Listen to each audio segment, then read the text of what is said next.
Hey everybody, and welcome to another deep dive. It's great to be here. Today we're going back to school, Back to school. but not just any school. Okay. We are going to be tackling the 7 liberal arts, which is this classic system of knowledge that's been shaping minds for centuries. You got it. We've got some fascinating excerpts, actually, On that? from the Doric Lodge 316's Committee of Masonic Education Okay. up in Ontario, Canada. Right. And they really dig deep into why these arts are so important. Yeah. Especially for Freemasons. It's a system that's just as relevant today as it was centuries ago. Right. I mean, think of it as a framework for understanding Yeah. not just the world around us, Yeah. but also ourselves. Exactly. But why these specific 7? Hmm. Grammar, rhetoric, logic, arithmetic, geometry, music, astronomy. Right. I mean, there are tons of subjects out there. Yeah. What makes this group so special, Yeah. particularly within Masonic tradition? That's the core of it, isn't it? Yeah. These 7 were seen as the essential building blocks of knowledge. Okay. And they're beautifully organized, too. Oh, okay, so. You start with the Trivium. Okay. Grammar, rhetoric, and logic, Gotcha. which are all about Yeah. communication and critical thinking. So it's like laying the foundation before you start building the house. Exactly. Okay. Grammar gives you the structure of language. Yeah. Rhetoric teaches you how to use it effectively to persuade and inspire. Okay. And logic helps you to think critically and build solid arguments. Yeah. Master those. Uh-huh. And you're ready for the Quadrivium: Okay. arithmetic, geometry, music, and astronomy, All right. which delves into the mathematical and scientific Yeah. understanding of the universe. It's interesting because even outside of Freemasonry, that progression makes sense. Yeah. You wouldn't jump into like advanced calculus Okay. without understanding basic arithmetic, right? Absolutely. Yeah. There is a line in a poem Okay. from 1390, the Regis manuscript, Okay. that says, "Mastering these 7 arts Mm-hmm. leads you on a path towards heaven." Wow. Now, Yeah. whether you take that literally Yeah. or metaphorically, Right. I mean, it definitely shows how highly regarded these arts were. yeah, like they were the key to unlocking some higher level Yeah, of understanding, absolutely. both of the world and yourself. And that ties directly into why they're called liberal arts. Oh, yeah. Liberal comes from the Latin liber, Okay. meaning free. Okay. The idea was that these arts liberated you from ignorance. Mm-hmm. They empowered individuals to think for themselves and govern their own lives. It's almost like Mhm. freeing your mind from the limitations of just accepting what you're told. That's a great way to put it. Yeah. In fact, a 4th century philosopher named Zosimo of Panopolis even argued Okay. that studying these arts could free us Yeah. from the idea that our destiny is controlled by fate or the stars. Wow. So they were wrestling with free will versus determinism even back then. Yeah. That puts a whole new spin on things. These are timeless questions, Yeah. and the 7 liberal arts provide a framework Yeah. for exploring them. I see. Now, as for how this framework came about, Yeah. there's one figure who had a huge influence, Okay. Marcianus Capella. Okay. I've heard the name, Yeah. to be honest. I don't know much about him. Okay, sure. Who was this guy? He was a 5th century writer Okay. who penned an encyclopedia called Satyricon. Okay. But this wasn't your typical dry encyclopedia. Oh. It was an allegory, Okay. a story with a deeper meaning, Okay. and it had a huge impact on medieval education. Wait, an encyclopedia. Yeah. An allegory. As an allegory. I'm intrigued, Okay. but also a little confused. Sure. How does that even work? Well, the story is about the marriage of Mercury, Okay. representing intellect, Okay. to philology, Okay. who embodies learning. And guess who the bridesmaids are? The 7 liberal arts. You got it. Wow. They're presented as gifts to philology, Okay.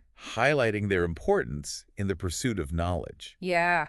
It might seem like a strange way to structure an encyclopedia today, Right? but this allegorical approach really captured the imagination Yeah. of medieval scholars Okay. and solidified the Trivium and Quadrivium categories. So this one book really shaped how people thought about education for centuries. It was hugely influential. Wow. And it wasn't the only visual representation Hi. of these ideas. All right. There's also a fascinating 12th century monastery painting Okay. by Herod of Landsberg, Huh?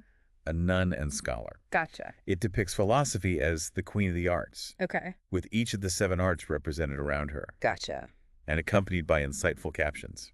Okay, now I'm picturing this elaborate scene. Yeah. Philosophy with a crown, Yeah. holding court over these 7 figures representing the arts. Right. It sounds incredible. It really is. Wow. For instance, above astronomy, Okay. the caption reads, Yeah. I owe my name to the celestial bodies, and I predict the future. Reflecting how astronomy and astrology were intertwined back then. Right. It's a reminder Yeah. that even within a system as established as the 7 liberal arts, there was room for ideas that we might view differently today. It makes you wonder how our own understanding of knowledge will evolve over time. Right. Right? Absolutely. Yeah. And that brings us to a really important question. Okay. Where did the 7 liberal arts go? Yeah. It feels like somewhere along the way we shifted from this broad, holistic view of education to a hyper-focus on specialization. That's a sharp observation. Yeah. And it's something that Dorothy Sayers, Okay. brilliant writer and scholar, Yeah. was already warning about back in 1947. Oh, wow. She gave this powerful lecture at Oxford, Okay. where she cautioned against sending young people out into a world of massed propaganda, Okay. armed only with a smattering of subjects. That's such a striking image, and honestly, it feels even more relevant today with the constant flood of information and misinformation we face online. Yeah? It's like we're drowning in data but starving for wisdom. Exactly. Yeah. And Sayers argued that revisiting the principles of the Trivium, mastering grammar, rhetoric, and logic, could be the key to becoming truly informed and discerning individuals. Yeah. Able to navigate that world effectively. So it's not just about the specific facts you learn, Right. but about developing the thinking skills to analyze information, communicate effectively, and avoid being manipulated by rhetoric. Precisely. Okay. And this is where the 7 liberal arts become particularly relevant to Freemasonry. Okay, I'm ready to dive into that. All right. How do these ancient arts connect to Masonic teachings and practices? Well, if we look at sources like Mackey's Encyclopedia of Freemasonry, we see a fascinating connection between the 7 liberal arts and the 7 officers in a Masonic lodge. Wait, really? Yeah. There's a direct correlation between each officer and a specific art. Yes. Tell me more. So each officer in the lodge embodies one of the 7 liberal arts. That's right. That's fascinating. Yeah. But before we get into the specifics, I'm curious about something. Okay. We talked about how Sayers warned against sending young people out into the world with only a smattering of subjects. Right. Isn't there a danger in going too far in the other direction? I mean, isn't specialized knowledge essential in today's world? That's a really important point. Yeah. It's not about dismissing specialized knowledge altogether. Right. It's about recognizing that over-specialization can lead to isolation and a breakdown in communication. Okay. The paper we're looking at actually uses the analogy of a sports team. Okay. You need specialists. Yeah. Your quarterback. Your wide receiver. Your kicker. Right. But if they can't work together, if they don't understand each other's roles and communicate effectively, the team will fall apart. That makes sense. So how do the 7 liberal arts help us avoid that kind of breakdown, both in the wider world and specifically within Freemasonry? The paper argues that instead of always trying to be better than others, focusing on what makes us different, we should emphasize shared values and finding common ground. It's a shift from being a differentiator to being a connector. I like that. It's about building bridges instead of walls. Exactly. And it's not just a feel-good idea. Okay. It's supported by some pretty solid principles. Oh, really? Like what? Including math. Math! Now you've got my attention. The paper actually draws a parallel between finding common ground and the mathematical concept of a common denominator. Hold on, math. Yeah? I'm intrigued. Think of it this way. Okay. Finding a common denominator is about finding the lowest common multiple. Okay. The smallest value. Shared by 2 or more numbers. Okay. When it comes to human interaction, it's about finding that shared understanding, those common values that allow us to connect, despite our differences. So instead of focusing on what makes us unique or better, we should look for those shared values, those common denominators that unite us. I can definitely see how that would apply to communication within a Masonic lodge. But it seems relevant to pretty much any interaction, right? Absolutely. And the paper goes on to connect effective communication to the mathematical concept of optimization. Okay, I'm following you so far. Okay. But how does optimization apply to something as complex as human interaction? Well, in math, optimization is about finding the best solution. Okay. Given certain constraints. Gotcha. When it comes to communication. It's about choosing the most effective approach. The words and tone. Right. That will resonate with the other person and lead to a positive outcome. So it's about being strategic in how we communicate. Yeah. Understanding the other person's perspective. Right. And choosing our words carefully to achieve the desired result. That makes a lot of sense. Sure. But what about game theory? Okay.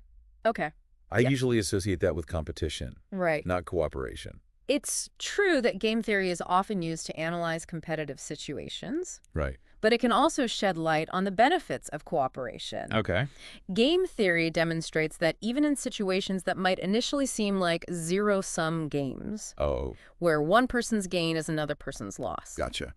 Collaboration often leads to better outcomes for everyone involved. So even when it feels like we're on opposing sides, there's often a way to work together to find a solution that benefits everyone. Exactly. And the 7 liberal arts. Yeah. Particularly the Trivium. Equip us with the tools to do this effectively. Okay. Grammar provides the foundation of language. Right. Rhetoric helps us craft persuasive and impactful messages. And logic enables us to think critically and reason soundly. Yeah. Both individually and collectively. It's incredible how these ancient arts are so relevant to the challenges we face in the 21st century. It really is. It's like they provide a blueprint for effective communication and collaboration in a world that often feels increasingly divided. It's not just a modern rediscovery. Oh, okay. Thinkers like Plato and other ancient philosophers already understood the interconnectedness of knowledge. They were generalists, able to see the big picture and connect the dots across different disciplines. Yeah. It's almost as if we've taken a detour through hyper-specialization and are now rediscovering the value of that interconnectedness. Well, it's like we've come full circle. Yeah. And the 7 liberal arts offer a way back to that more holistic understanding, reminding us that knowledge is most valuable when it's shared. Absolutely. Understood. And applied for the benefit of both the individual and the community. Well said. Yeah. And that brings us back to the specific connection between the 7 liberal arts and the officers in a Masonic lodge. Yeah. Each officer in their role embodies one of the liberal arts. Gotcha. Demonstrating how these principles are woven into the very fabric of Freemasonry. Okay, I'm ready to unpack that connection. All right. Where do we start? All right, let's walk through how each officer's role reflects one of the 7 liberal arts. I'm ready to learn. All right, well, think about the Tyler. Okay. Who stands guard at the entrance to the lodge. Right. He's connected to grammar. Okay. The foundation of communication. That's an interesting parallel. Yeah. But how does guarding the door relate to grammar? Just as the Tyler ensures that only those properly prepared and qualified can enter the lodge. Right. Grammar ensures that our words and ideas are structured correctly. Okay. So they can be understood. Yeah, sure. It's about clarity and precision, ensuring that the message is communicated effectively. So grammar is like the gatekeeper of meaning, making sure our thoughts are conveyed accurately. Exactly. Yeah. Then we have the inner guard. Okay. Who's responsible for maintaining order within the lodge. All right. He's linked to logic. Okay. The art of clear and rational thinking. So just as the inner guard ensures that the lodge proceedings are conducted with decorum and reason, logic guides us in analyzing information, identifying fallacies, and constructing sound arguments. You got it. Okay. Logic provides structure and ensures that everything runs smoothly, both within the lodge and in our own thinking. All right. Now, the junior deacon acts as a messenger between the senior warden and the junior warden. Yeah. A role that aligns with rhetoric. Rhetoric. Yeah. The art of persuasion and impactful communication. Okay. It's about engaging both the mind and the emotions, right? Exactly. Yeah. It's essential for effective leadership and communication. Absolutely. Okay, and speaking of leadership, the senior deacon who serves as a messenger between the worshipful master and the senior warden Yeah. is connected to arithmetic. Arithmetic. Yeah, it seems like we're getting into increasingly abstract territory here. You're right. Yeah. The connection might not be immediately obvious. Yeah. But remember, arithmetic isn't just about basic calculations. Right. It's about the ability to manipulate abstract concepts. Okay. And understand the underlying principles of the universe. Gotcha. It represents a stepping stone to higher levels of knowledge and understanding. Okay, I'm seeing how that fits with the senior deacon's role as a link between the officers. Now, how about the junior warden? Okay. Where does he fit into all of this? The junior warden is often referred to as the ostensible steward of the lodge. Okay. And he's associated with geometry. Ostensible steward, I have to admit, I'm not entirely sure what that means. It basically means he's responsible for overseeing the physical space and resources of the lodge. Okay. And that ties into geometry, which is about understanding shapes, spatial relationships, and the properties of space itself. So it's about seeing the big picture, understanding how things fit together. Exactly. Literally and figuratively. Exactly. The junior warden's role is all about ensuring that the lodge is a harmonious and well-functioning space. Right. It's about applying those geometric principles of order and balance to the workings of the lodge. This is making me look at the structure of the lodge in a whole new light. Yeah. It's like a living embodiment of the 7 liberal arts. Now, moving up the chain of command, we have the senior warden, who is second only to the worshipful master. Right. He's connected to music. Music. That's an interesting one. Yeah. I'm guessing it has a deeper meaning than just melodies and harmonies, right? You're right. Okay. Remember how we discussed the ancient Greek view of music as a form of mental and spiritual cultivation? I do. It's about harmony, proportion, and the beauty of order. Gotcha. The senior warden, as the second in command, ensures that these principles are upheld within the lodge. So it's like he's the conductor of an orchestra, making sure all the different parts work together in perfect harmony. A perfect analogy. Yeah. And finally, we come to the worshipful master. Okay.